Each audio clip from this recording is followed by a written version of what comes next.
Ndugu mtazamaji wa Camildon TV, tunaendelea kukusogezea matukio mbalimbali ya hapa na pale. Na leo tunakusogezea hii hapa ambayo ni habari ya bwana Alex Honnold, mpanda milima wa Marekani.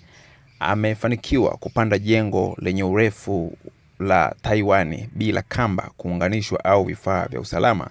Jengo hilo limepewa jina la Taipei 101 kutokana na idadi ya ghorofa zake. Lina urefu wa mita 508, futi 1667, lililojengwa kwa chuma, vioo na zege, na limeundwa mithili ya kijiti cha mianzi.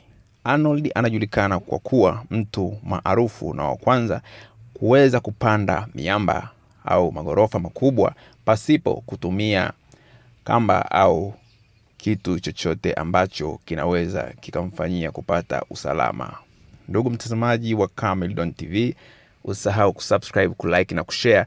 Tutaendelea kusogezea matukio mbalimbali na pia kutufollow kwenye mitandao yetu ya Instagram, Facebook, Camildon TV. Asante sana.